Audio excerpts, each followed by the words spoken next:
আজি পপিৰ ভ্লগত প্ৰথম মই ওলাইছোঁ আপোনালোকক পপিৰ ভ্লগলৈ স্বাগতম জনাইছোঁ। সৰু মাছ ইয়াতে মানে সৰিয়হ তাৰপিছত এয়া আপোনালোক দেখাইছোঁ চাওক এয়া সৰিয়হ এইটো কলা জিৰা আৰু এয়া আদা নহৰু পেষ্ট আৰু এইটো আপোনালোকৰ চবৰে ফেভৰেট শুকান জলকীয়া। গেছৰ পৰা কেৰাহীটো বহাই দিছোঁ। এয়া তেজপাত আৰু দালচেনি দিয়া হৈছে। তেলটো চিটি গৈছে অলপমান সাৱধান। এয়া তেল পাতাৰ পিছত পিঁয়াজ দি দিছোঁ। এয়া হাই কৈ দিয়া খুৰী। এয়া খুৰীয়ে চুস্তা বিলাই আছে। এয়া আমাৰ বাইদেউ চুস্তা নিবলৈ আহিছে। হাই ৰঙা হৈ যোৱাৰ পিছত আমি ইয়াতে দি দিছোঁ আদা নহৰুখিনি ভালকৈ লৰাই যেতিয়া অলপ ৰঙা হ'ব তাৰপিছত দেখাই আছোঁ আপোনালোক পিছত। আপোনালোকে দেখিছে অলপ ৰঙা হৈ আহিছে। ঠিক ৰঙা হৈ অহাৰ পিছত আপোনাৰ ইয়াতে দিয়া হৈছে কলা জিৰা। কলা জিৰাটো নহয়, ঠিক কলা জিৰাটোৰ পানীটো আৰু যদি কলা জিৰাটো দিয়া হয় তেতিয়া মানে আঞ্জাটো মানে দেখিবলৈ কলা কলা হৈ যায়, সেইকাৰণে ইয়াৰ পানীটো দিয়া হৈছে। চাই থাকক আপোনালোকে পৰিমাণ অনুসৰি হালধিটো দিলেই হ'ল। মছলাটো মানে যেতিয়া কেৰাহীটোত লাগি যোৱাৰ নিচিনা হ'ব তেতিয়া আপোনালোকে সৰিয়হখিনি এড কৰি দিব তাত।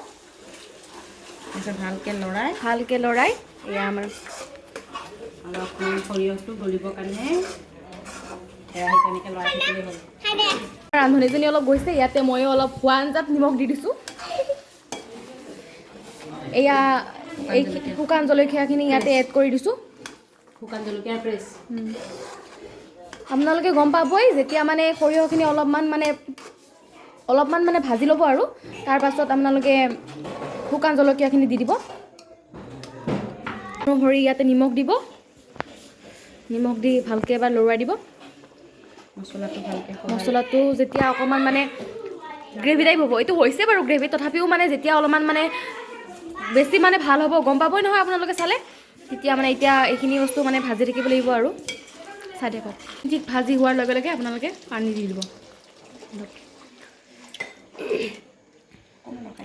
আমি কিন্তু পাকঘৰত এটাই মানুহ নাই দেই, এয়া বহুত আছে আৰু আছিল বাৰু গ'লগৈ সিহঁতে দিব ধৰিছে। তেতিয়া আমি মাছখিনি দি দিছোঁ, ভাজি থোৱা মাছখিনি।